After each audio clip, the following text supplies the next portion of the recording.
Are you sticking it to us? Oh. Yep. And my mic was muted that time, so so we are live. No one caught my smart aleck remarks. To be fair, we weren't live when you asked me if I was live, and then you know what's funny because when I said, "Are you sticking to us?" I almost used profanity. Well, yeah, I know, but then because he didn't say we're on, he goes, "No, not yet." He's lying to us once again. This is getting old. Watch your profanity. I guess this is the DLS Dallas Stars pregame show, so I guess we should start, right, John? Sure.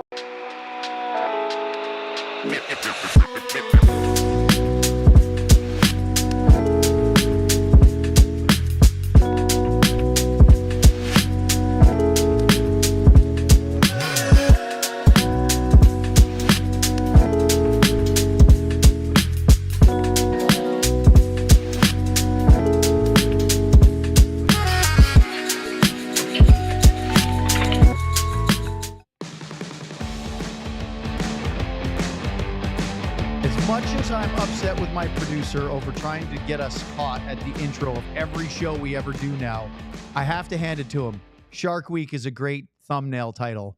Thank you very much. I would have given Luddy credit for that. It was that creative. I had a couple in my brain. I almost went with Shark Bait Hoo-Ha-Ha from Finding Nemo. Oh, Shark's Tail from all Shark's about Tale. that one. But we're only playing them one game. So why is it Shark Week? Besides the show. You think we're playing the Sharks in the playoffs? I just said we for the Dallas Stars. Look at that. That's hurtful. What does that have to do with anything? Man, he's just carving them right away. This is the DLS Dallas Stars pregame show tonight. As you saw, it is the San Jose Sharks in town to play the Stars. Game 4 of the season for Dallas. Only game 3 for San Jose. We'll get into that as our show gets going. About a half hour tonight to get ready for the show with Craig Ludwig. Sam Nestler's in our green room. We'll pop him on in just a second. I'm Owen Newkirk. John, the Don't Put Baby in a Corner Anderson is our producer once again. If that's a reference, I don't know what it is. It is a Dirty Dancing reference, and you know exactly what it is. Well, I know what that is. Yeah. So let's get right to it. And let's bring on Sam. Where is our Commando Sam? Is he here? Whoops, the producer messed up, everyone. Oh, now he's here. He's there. He is. Hi, Sam. Look at you, ready to go. Let's get right into the nitty-gritty here. There was some unexpected roster and lineup news this morning, and it started with Alexander Petrovic being called up early this morning. We all just took that to assume not going to be great news for Matt Dumba, but then it got much more interesting as we saw who was and who wasn't on the ice for the morning skate. Yeah, we kind of just assume with the past few years that when someone gets called up, they're going to play, but looked like it was an insurance policy. Dumba, no surgery or anything crazy serious, but he is going to be out week to week, which means at least a couple of weeks, if not more. Pete said the foreseeable future. So Petrovic is here as the insurance guy. It looks like Smith is going to play. Petrovic skated late, so just kind of a call up to replace that, seventh defenseman in the lineup there. But yeah, it was an interesting start to the morning. What about as we were watching them on the ice, and the only player unaccounted for was number 91? Yep, that was also surprising. Figured maybe it was just a maintenance thing. You're playing a lot of games already early in the season. Seguin's been around the league forever, so maybe just taking the morning off. But turns out he was dealing with a little bit something in the lower body. Did say that it was very cautious. It seems like Pete said that if it was a playoff game, he would play. So looks like they're just being careful. Got Maverick Bork coming in the lineup, so you have bodies, and give Seguin the night off there. Luddy, I wanted to ask you about that real quick before we get to the Maverick Bork discussion. Is Tyler Seguin takes a ton of pride in playing all 82 games. In fact, I know that it's a huge deal for him to have done so. He didn't do it last year. Only 4 players did. Jamie-Benn, Jason Robertson, Esa Lindell, and Wyatt Johnston. By the way, Mason Marchment only missed 1 game, which I believe was against New Jersey. So he played 81. Still a pretty big feat. But this might just sort of be the new normal for Tyler Seguin, is that he might have to miss a few games at this stage of his career, even though he takes a ton of pride in not missing games. Yeah, you get to that point, though, and I think a lot of times it's up to the player. The coaches will come to him and ask him, do you need a day off? And, this isn't the most important time of the year. When we get down the road, it is a little bit more. So Tyler, I think for the most part, has been that guy that plays through a lot of things. That year that we found out the surgeries that he had in the summer, even me, a guy that I hated not playing. I hated using anything for an excuse. And then you saw everything that he did. You can tell he's the kind of guy that wants to play every single night. Well, Sam, with Maverick Bork making his debut, there is some question, and we'll get to our lines in a second, but it's really interesting how he's going to slot in, because we all had ideas in training camp of where we thought Maverick would be. We watched him play a couple preseason games, and then with this mixed match of, Wyatt Johnson missed a little bit of camp, Jason Robertson didn't play at all, now Seguin's hurt. What's your thoughts about how Maverick Bourque is going to be used tonight in his first game of this season and his second of his NHL career? Yeah, it seems like it's kind of a toss-up, right? We had that Benn, Bourque, Stankoven line just kind of drawn in for the beginning of the season, and now we're not really sure. Is he going to be the guy that fills in on that wing on the second line where Seguin was? Do they want to give him room on that top line? Do they want him at center versus at wing like they did with Oscar Beck to kind of get him into the flow of the game and things like that? It's a toss-up. I'm not really sure where he'll go. I would have said in a center spot at some point, but seeing how Beck was kind of struggling a little bit in that first game. This isn't Maverick Bourque's first NHL game, but it is the first game in a while, and coming off an injury. So maybe they try to put him on a line that's already going well with Duchene and Marchment and get him going. But I think that he's going to bring energy wherever he goes. I can guarantee you that. You and I were talking, Sam, this morning about Alexander Petrovic, and I just assumed that because he was getting called up, he was going to play because, A, he's right-handed, but also, more importantly, the Stars have 6 we believe healthy defensemen and 12 healthy forwards. They could bank cap space by not calling a player up. They're not traveling. They're still in Dallas. They do have to leave tomorrow for the game in Washington, D.C., but I guess that wasn't the case because it looked like Petrovic skated late, right? Yep, correct. Yeah, he stayed after. So are you surprised that they're going to, at least on appearances, you'll see in about 10 minutes when the warm-up starts, but it looks like they're going to stick with the 6 defensemen they played on Sunday.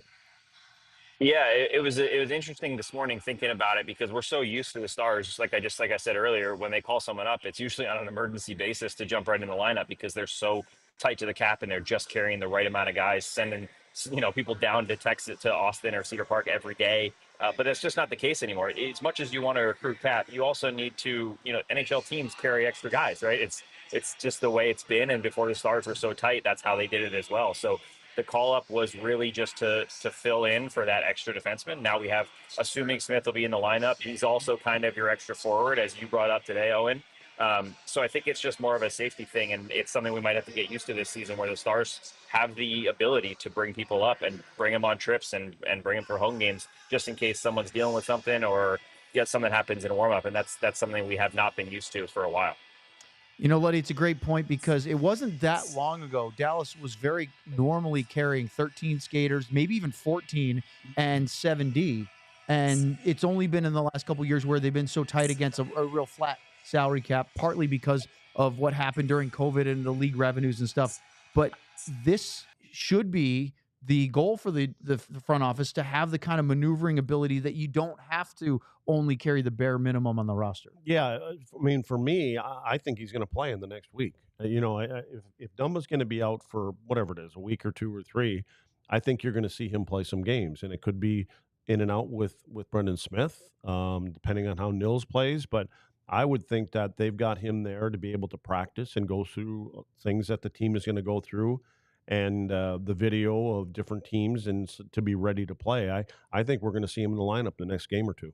All right, let's take a quick look at the Stars lines as we took a guess of what might be for tonight, especially on the forward group. I think the D we know tonight, but from the forward perspective, I said, what if they put Maverick Bourque on the right wing where Tyler Seguin is, playing with Marchment and Duchene? Because here's why I suggested this, because Pete said this morning that he liked the way his group played on Sunday in their win over Seattle. If this would be, by putting Bourque with Duchene and Marchment, it would be the least amount of juggling and disruption of lines. But, Sam, do you think that that's what we're going to see, or do you have an alternative thought? Would be the safest bet. I think if you like the way your team's playing, why not keep 3 out of your 4 lines together? But the other option is maybe moving Wyatt somewhere else and putting Bourque in that third line center spot where we originally thought he would be. It kind of depends on the comfort, right? If Bourque's really more comfortable as a center, they're going to put him in a spot to succeed, at least to start. But you also kind of have to balance that with who you think he matches well. Do they really think Johnston was that much better with Stankoven? Do they want to take him away from him? So there's a lot going into it, and I kind of feel like the way we just listed it there might be just the safest bet to say, let's not mess anything else up. Let's put him here, and if it's not working, maybe we put him into a center spot after a period or so. I'm in the other camp. I think that you're right. I'm bringing a young player into the lineup. I want to play him where he's comfortable playing. So I had roopehintz obviously staying together, but I put Wyatt up there. I just think he can be another motor like Stankoven could. I would take Stankoven and put him on there with Marchment and Duchesne, and then that would leave the Benn, Bork, and Dadonov line together. And I think Jamie's played with Dadonov, or you say Dadonov or Dadonov? No, you were right. Dadonov. Yep, you're sharp. That's rare. It's not Stankoven though. Yeah, no, it's it is. I just think that the player comes in. He's 22 years old, and he's here. He's a centerman. He's going to play. I think you have protection around him with Jamie. That's what I would do. And the reason I did that is I think that the top two lines can be really good again. And I think that what you do is you start the game, and if it goes the way that I think it's going to go, then maybe you can start playing around with some different scenarios.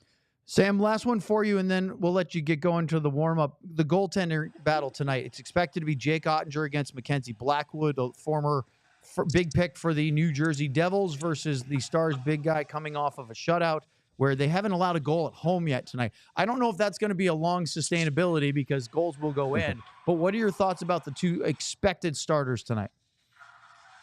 Yeah, for San Jose, it's kind of funny. It's two Devils, kind of not throwaways, but two guys that were the guys in New Jersey for a bit and really high hopes that were then shipped off to San Jose. So both Vanacek and Blackwood have a lot to prove in San Jose, and Blackwood specifically, I've always felt bad for Blackwood. He's had like a ton of struggles, and then he's really good and finally gets going, and then he gets injured, and it's just kind of been that way his entire career. So he can steal a game. I will tell you that right now. He has the ability to steal a game, and he's done it multiple times in his career.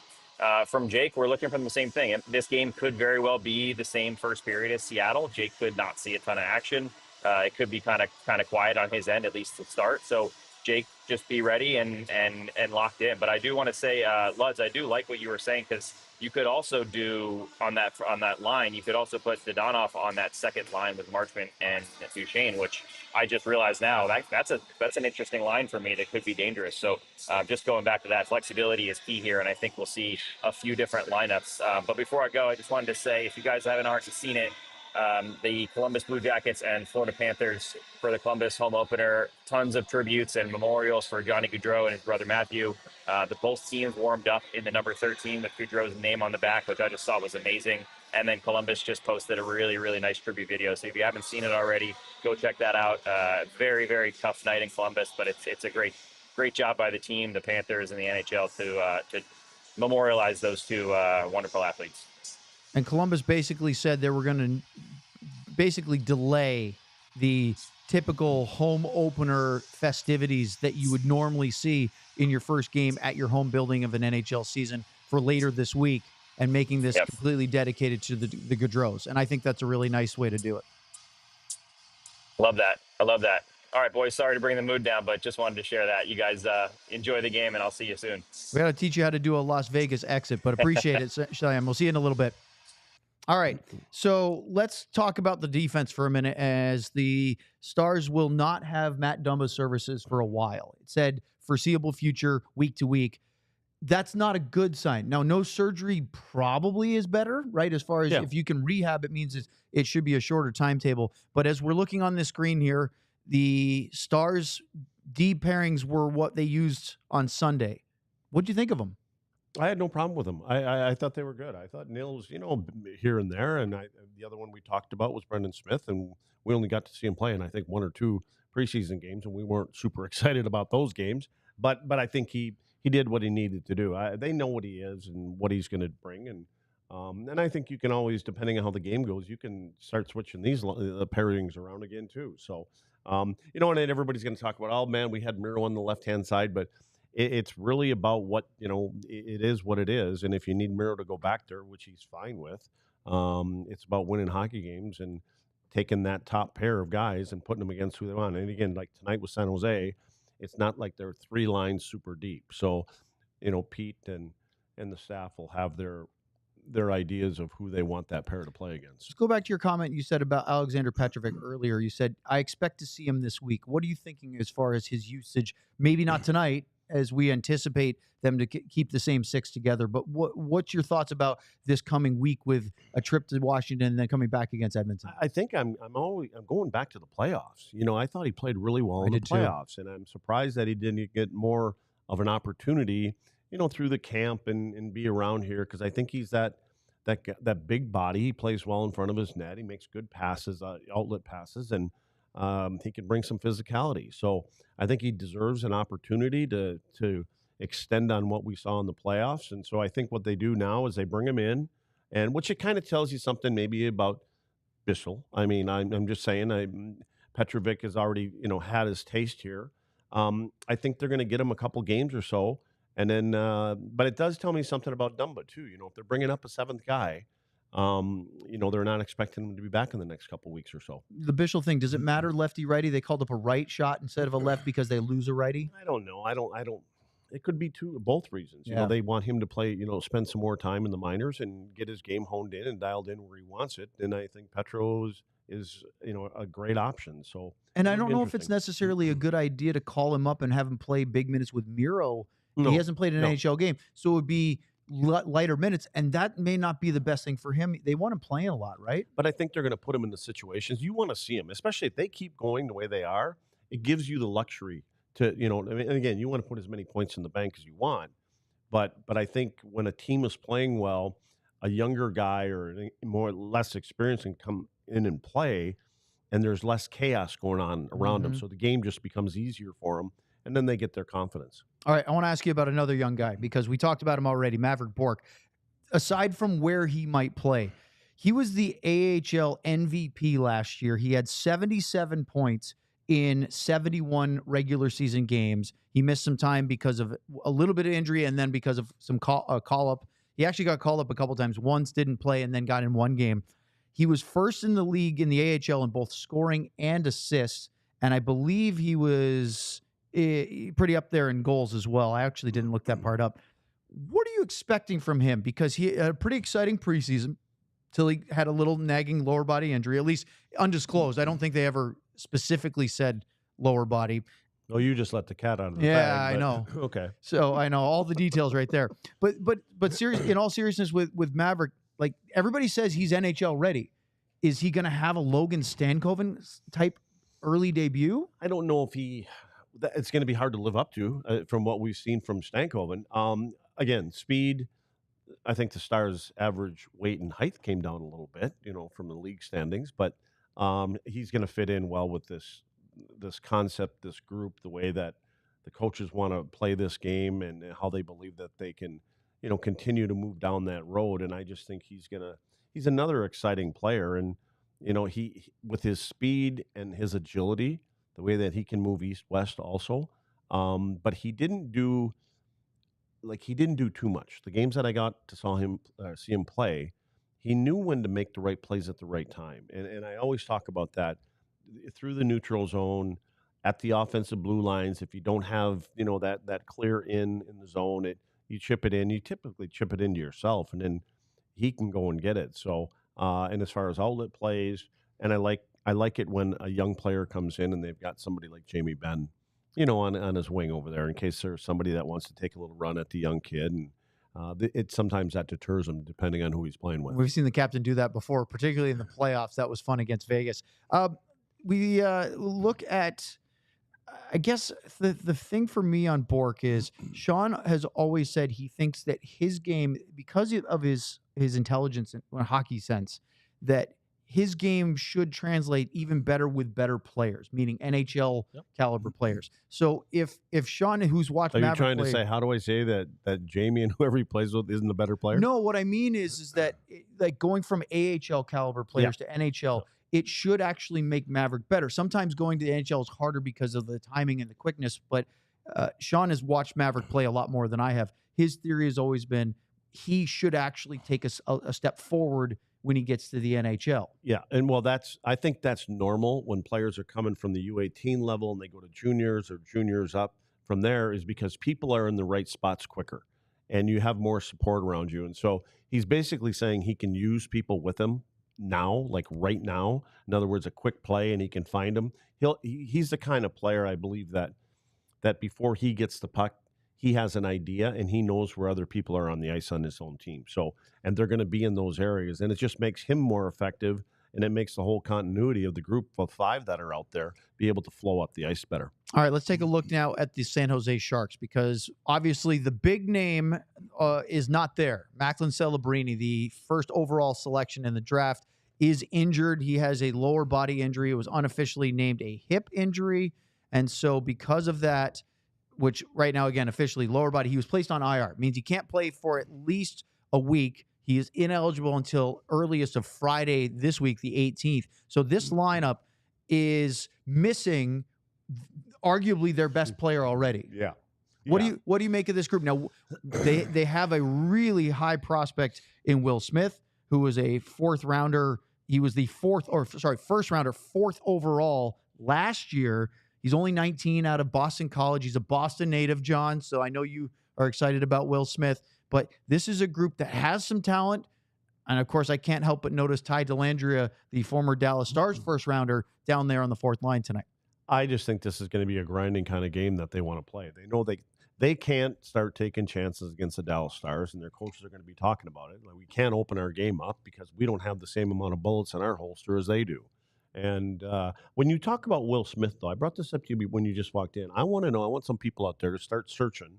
I'd like to know when the last time there was an opponent on one side, the other guy on the other side, Brendan Smith, Will Smith, and they both wear number 2. When's the last time that's happened? You saw a forward wear number 2? No, I haven't. I don't know if I have either. No. That's a really rare number odd. there for a it's forward. It's odd that they had the same number and the same last name. I wonder if that's the first time that's ever happened, or if, I mean, that's why I'm bringing it up. My hunch says it's happened before, maybe a long time ago, but it has to happen. But I don't know the answer to that, especially back in the old days where it was the tradition to wear the lowest numbers, that nobody was wearing numbers in the 50s, 70s, whatever. Maybe they were wearing 1 to 20. My favorite, when I was growing up, my favorite player wore number 2. Who's that? Bill White from the Chicago Blackhawks, a defenseman, never left his own zone. I loved him. No wonder you love him. I love it. Yeah. Well, as you look at that group, clearly Smith is the most interesting, but they did bring back Tyler Toffoli, or acquire Tyler Toffoli. They brought back Barclay Goodrow. They got Carl Grundstrom, who was playing for the LA Kings before. There's been Alexander Wenberg's been around the block a little bit. Klim Kostin was actually a first rounder by the St. Louis Blues. Zetterlund and Eklund are good young players. Granlund's been around a bit. It's a weird mix, but I don't know, other than Smith and Celebrini, who's not playing tonight, if they, maybe Toffoli, he's getting older there. Do they have any star power? Toffoli needs somebody to get him the puck, and I think that they feel that Granlund's probably the best one. He's more of a passer than anything else, and because Toffoli's a shooter. And, and I think when I look at this and you kind of wonder where they're going, and I think they're trying to buy time. They're buying time for the younger players to get some games in, and then they'll integrate some middle of the road players and get a little bit younger, not much, but it'll be interesting to see where they go from here. GM Mike Greer, this is a long-term process. This isn't just to get ready to try to make the playoffs this year, is it? And he knew that coming in. I mean, there's a lot of work to do here. So, but it sounds like it's an upbeat situation in San Jose. And like you said, they got a couple young kids there that they're looking forward to in the future. Let's take a look at the defense and goaltending tonight for the San Jose Sharks. Jake Wallman is a big addition, and Cody Ceci. Sean covered Wallman in Detroit, and he's very high on him as a player. Cody Ceci's been around the block. Jan Ruda used to play for the Tampa Bay Lightning.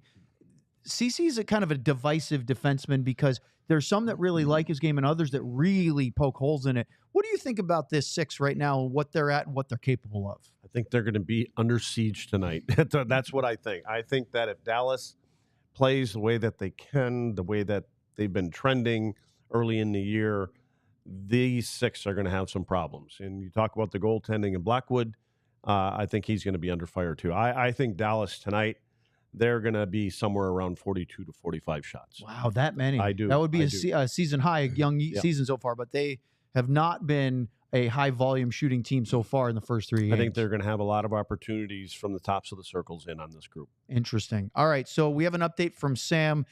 The warm-up lines for the Stars. So, John, if you put the forward groups back on, we'll show you what's not right. This is not. Robertson, Hintz, and Wyatt Johnston as the first line. Marchment, Duchesne, Dodonov, which something you threw out there, I believe. Benn, Bork, and Stankoven, and then Oscar Beck, Steele, and Blackwell. That's not altogether surprising, Luds, because Bork and Stankoven played together in the AHL. They were a dynamic duo down there with the Texas Stars. And that's what we saw at the beginning of training camp was Jamie Benn playing with those two kids to try to see if they could harness the duo that is Bork and Stankoven. Well, and give them some familiarity, with each other. They kind of know where each other is going to be. So I don't think that you can go wrong, especially tonight. And I think that you make it as comfortable for Bork as you can on the game that he's coming into the to everybody else, it doesn't matter. The rest of the group, it doesn't matter. And you keep that bottom line, keep it together, and which actually starting to show a little bit of gelling and cohesion from the first game, which was, moving Steele to the middle, I think helped a lot, and also getting Oscar Beck a little less nerves because look, you said you were always nervous going into games. Oscar Beck said he couldn't get his legs going in the first period of that opener in Nashville, and that's really debilitating when you don't get in the game for a while because it'll sap you, and you can't do anything when you're that caught up in the jitters. Can you? I think as a coach, you're always trying to get your four lines in early and at least get them 2 or 3 shifts in a rotation if you can, so that they can get that feel for the game. What I like about that line there is they have an identity now. Yeah. I mean, I think we know, I think the coaches know, I think they know what their role is. And that's all you want. And you know how you earn your minutes. And guys, here's what we're supposed to do. And when we get away from that, they're going to take our minutes away from us, or they're going to start changing pieces around. We're effective. You got 2 of the 3 of them are killing penalties now. They're kind of what they're going to in their first unit. So I just think, and you know how many teams look for that when you have the kind of top 6, top 7, top 8, and you try to find that one group of guys that just do the dirty work, and you can rely on them at the beginning, end of periods, at the end of a game when you have a lead. They're not going to be out there if they're down a goal or 2, probably, but they know their role. Interesting as I'm looking through this. This is the way that the Stars were hoping to set up to start the season, but they haven't been healthy enough because if Seguin's okay to play, and it doesn't sound serious, then he goes in with his guys, Marchment and Duchesne. Dodonov goes down, and it's probably Oscar Beck, and that's your group. That's how we kind of thought it was going to start. Wyatt on the top line, Bork, Stankoven, and Benn. We're going to get a good look at that group and see if there's something there, which we think there'll be, and then they can afford to have Wyatt not playing down the middle. I still am not sure on that. It depends on how well Bork plays because I think there's a world where Wyatt Johnston's better in the middle than on the wing. Well, it's a good problem to have. Isn't it? Well, because he can play in the middle of the ice. But I think what I like about having Wyatt up there right now is I think he can get Robo going. And I'm not saying that Robo's bad. But they need that. Yeah, he needs to be, for me, he needs to be around the net more. He needs to create some more scoring chance. He needs to shoot the puck. And I think when you play with Wyatt, because he's got this creativity, that if Robo just finds some holes, and a lot of them may be right in front of the goaltender, that'll be good for him. Last thing for me is from the new head coach of the San Jose Sharks, Ryan Warsofsky. He was an assistant under David Quinn with San Jose the last 2 years. And then after they relieved Quinn of his duties, they hired Ryan Warsofsky this offseason. He's the youngest in the NHL currently at age 36. Now, I don't know how much you know about him. He won 2 Calder Cups. One is the head coach of the Chicago Wolves in 2022. Then he got hired by San Jose as an assistant, and he won as an assistant coach in 2018 with the Charlotte Checkers. So he has a couple of AHL trophies in his cabinet, but he's 36. Now, you have experience with a young head coach. I love that. What do you think?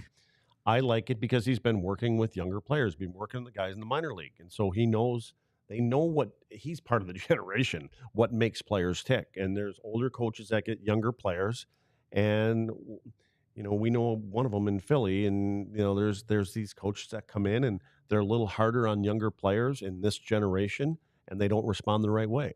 And so I think, this isn't torts. And I think that he knows how to massage the players in the right kind of way to get the most out of them. And then it's about being able to talk to them about their game when they're not playing well, the right way, where it used to be in your face and sit down on the bench, and it's changed. and you just have to face it. So I think when you bring in a younger guy, look at their team. I mean, they got some young kids on there. Literally, my follow-up was, is it even more important because of where San Jose is at in their rebuild right now? Why would you want to, I mean, again, I don't mean anything bad here, but why would you want to go out and find an established coach that's won a Stanley Cup and put them with this group of players right now? They're not there yet. Yeah. So you bring people in that can develop with them. Maybe he'll be there in 5 years from now when they've become a better team. And so you kind of develop with them and you get to know them and you kind of move up the ladder, and maybe they get themselves into a situation where they get to a finals at some point, and that might be the time they say, we need another coach that can get them over the hump. Steve Spott, the Stars assistant coach, constantly will say, and we've heard him in the last 2 years at times say, this is not a developmental league. This is the NHL. We're here to win. Yep. San Jose. But that's a developmental team. That's just what I was going to say. They're not going out to lose, but they know the ultimate goal right now is that they're probably not going to compete for a Stanley Cup. Right. So they need to find a way to get the organization going in the right direction and building towards eventually getting back to where they were, which was those teams with our guy Pavelski, along with, all those big talents, right? Yeah. And that's what they're looking for. Well, if you're gonna move along and you want draft picks, you either want to be really good or really bad. And that's the only, because when you get in the mushy middle, you stay in the mushy middle. Yeah. And so you got to find ways to get whatever it is, get younger, get some more some picks or whatever you need. You heard it here first, folks. Luddy thinks over 40 shots on goal for the Dallas Stars tonight. Could be a shooting gallery. We'll see if that happens. The T Farmer says 4-0 Stars, keep the shutout streak alive. Yeah, it would be nice. Oh, look at that. He's going. Our GM Ben, he says he's going to be sipping some Herman Marshall, watching the post game after a 5-1 Stars win. I might join you with that, boss. We'll see.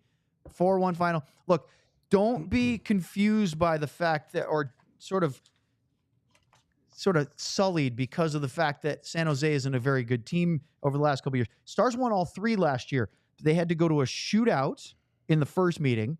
They had to win in overtime when they were down 6-3 with less than 10 minutes to go in regulation to win. And then they went back and forth, had a 4-3 lead in the third, and then ended up winning 6-3. What I do notice is there were a lot of goals in those games. And so you can't take this team for granted because they had some bad performances and still eked out victories against a bad San Jose team. I just think this group of players for the Dallas Stars with their leaders have learned, and they're not taking anything for granted. Well, let's hope that's the case. We will be back for our full post-game show right after tonight's game. Luddy and I will break it down. Sam will give us some reports from the AAC as the post-game show gets going, probably about 10 or 15 minutes after the final whistle. For our producer, John Anderson, for Craig, I'm Owen. Thanks for joining us. Enjoy the game. We all silly like the mayor.